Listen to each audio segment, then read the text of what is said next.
So welcome back to Pharmacology with Dr. Sokolow. And so this is the second module on the anticoagulant, antiplatelet, and thrombolytic drugs.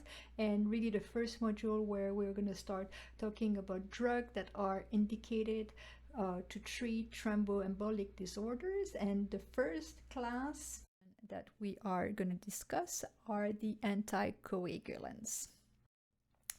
What is the action of the anticoagulant? Of course, is to reduce the formation of the fibrin. So if you remember from that coagulation cascade that leads to the polymerization of fibrin and reinforcing the platelet aggregation, and they can work through two different mechanisms. They can inhibit the synthesis of clotting factor, or they can inhibit the activity of those clotting factor.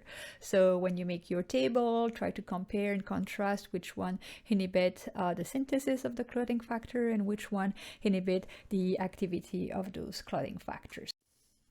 The first one, the most important one in clinical settings, is eperin, and eperin is a parenteral anticoagulant and can be used IV or sub-Q. What is eperin? So it's when you talk about eperin, we talk about the unfractionated eperin. It's a mix of long polysaccharide chain. So you see all those little dots, that's a chain of polysaccharide, and has a very short half-life. Half-life is about 12 minutes. What is its mechanism of action? So it's kind of an indirect inactivation of thrombin and factor 10A, because first eperin, as you see here, is going to bind to antithrombin, and then through the binding to antithrombin is going to inactivate factor 10A and thrombin, but it can also suppress the activity of factor 9, 11, and 12. So it's an indirect action on those factors through, the binding to antithrombin. Its effect, anticoagulant effect, develop quickly within minutes when it's administered IV, which is the advantage compared to the oral anticoagulant, especially compared to warfarin that can take days to have its anticoagulant effect. But of course, because it's quick, there is a higher potential of hemorrhage. And heparin can also cause a disorder called HIT, heparin-induced thrombocytopenia. So thrombocytopenia, it's a low platelet count, which can be potentially fatal.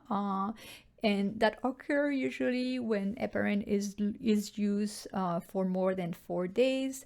And so those patients in the hospital, and as a bedside nurse, you're going to have to monitor the platelet count, the hemoglobin level, and the hematocrit. And you can also see some hypersensitivity reaction, with some patient allergic to heparin. So what is the clinical use of heparin?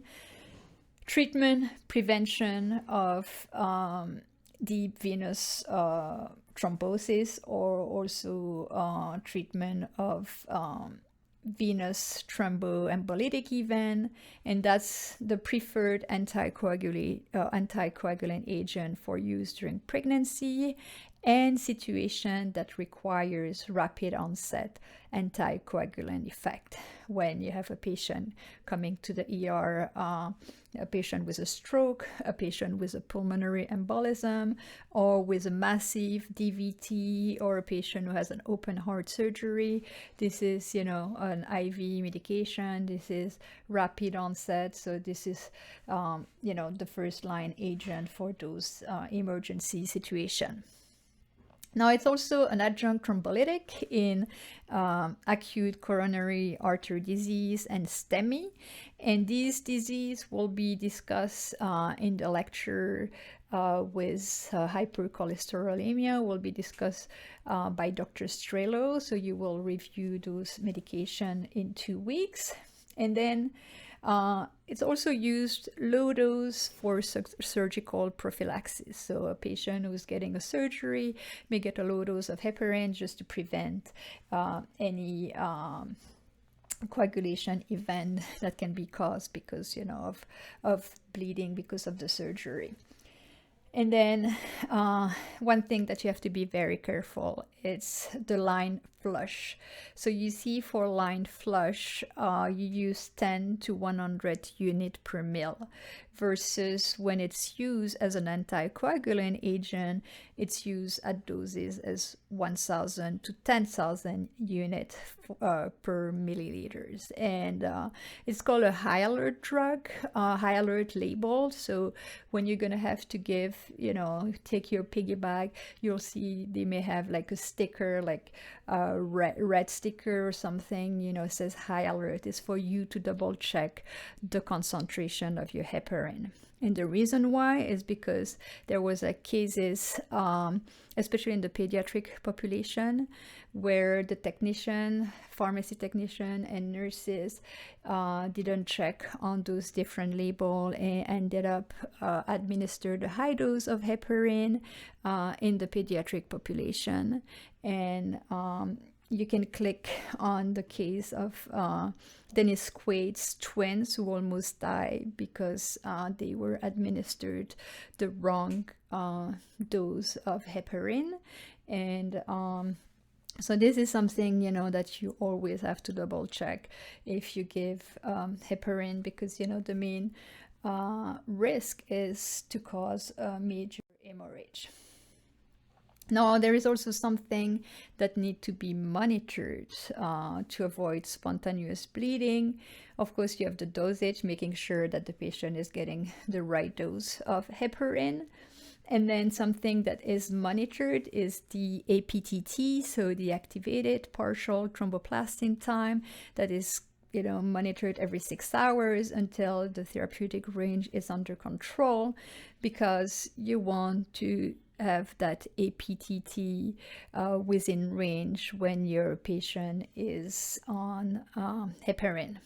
If the APTT, so which reflect the coagulation time, if it's too long, that means you have to reduce the dose, because that means the blood is becoming too fluid and higher risk of bleeding. The normal value without heparin is 40 seconds. And when a patient is on heparin, the APTT varies between 60 to 80 seconds. And if your patient has an APTT over 90 seconds, that's when the dosage of heparin is going to have to be reduced, because this is a sign that your patient is at risk of hemorrhage. And then, of course, other things that are going to be monitored is the platelet count, to see if your patient doesn't develop a HIT, and hematocrit, and also their hemoglobin at baseline. It's something that will be monitored daily. Now, the good thing with heparin, there is a drug that can be used to reverse the effect of heparin. So in case of, bleeding, if the patient starts to bleed because the dosing is inappropriate, so protamine sulfate will be given to counteract the anticoagulant of heparin. So this is the antidote of heparin. Now we have newer agents that are the low molecular weight heparin. So they are a smaller molecule if you compare to heparin. And mechanism of action is similar. It's an indirect factor 10A inhibitor. So you see also bind to antithrombin, but it's a little bit smaller than heparin, but it's also going to inactivate factor 10A, factor 9, 11, 12, but less able to inactivate thrombin because it's a little bit smaller molecule, but ultimately will suppress the formation of fibrin. So the drug, you see, they are made by breaking down those large heparin molecule into smaller pieces. And they are like three different ones that are available in the United States: enoxaparin, lavanox, the most commonly used one, dalteparin, and tinzaparin. So here, if you see, I underline the ending parin. So and I start the most common used one. But if you have on your NCLEX test, or if you see those any of those heparin drug, of course it's not heparin, but you know that's a low molecular weight heparin. They are administered sub-Q, so they can be used outpatient, and they are also used IV. Adverse effects, so similar to heparin, they can cause bleeding. They can also cause thrombocytopenia, hyperkalemia. And the antidote, because it's a similar molecule to eperin, is just smaller molecular size. The antidote is also protamine sulfate. The advantage, so in terms of efficacy, they are similar, but an advantage is has longer half-life, so you have less frequent dosing, it's more predictable, and they don't require APTT monitoring. They also have an increased bioavailability. Here, when we talk about bioavailability, it's not oral bioavailability because it's still a parenteral drug, but it's because it doesn't bind to the protein and tissue, so that means it's more available for its anticoagulant effects. And then clinical use, similar to heparin, but not as much as is in emergency situation because the onset is longer. But they are used in the treatment and prevention of DVT after surgery. So the patient may receive, lavanox for, several days after a surgery, especially after a hip or knee replacement. And they also use in the management of acute coronary syndromes. Now, the next agent that is similar, also inhibit factor 10A via the antithrombin and have an indirect inhibition of the factor 10A, it's fondaparinux. So because, it's also an anticoagulant, adverse effect, bleeding, of course, and the use will be the treatment and the prevention of deep venous thrombosis. And then the last anticoagulant that is used parenterally is our Gatroban, and this one is a direct thrombin inhibitor. It doesn't have to bind to antithrombin. It will just bind directly to, it will just inhibit directly the thrombin. And you see, that's why I put the TR in uppercase, because TR means thrombin. And we'll see there are other Oban drugs that are used orally, but how can you distinguish if it's a thrombin inhibitor or a factor 10A inhibitor? It's because you have a TR. So our Gatroban is an antithrombin inhibitor. Again, anticoagulant, increased risk of bleeding, and clinical use similar to the other parenteral anticoagulant, but this one can be used for the treatment and the prophylaxis of HIT, so the heparin-induced thrombocytopenia, and also used for prophylaxis of coronary artery thrombosis in patients undergoing percutaneous coronary intervention who are at risk of developing HIT. So those who are at risk, maybe they have a previous HIT before, or, if they've been used heparin for a longer time, these patients are at a higher risk of developing a HIT with heparin. So patient at risk, we will prefer to use our Gatroban. And this is it for the the parenteral anticoagulant, and then in the next module I'm going to talk about the oral anticoagulant. So thank you for listening.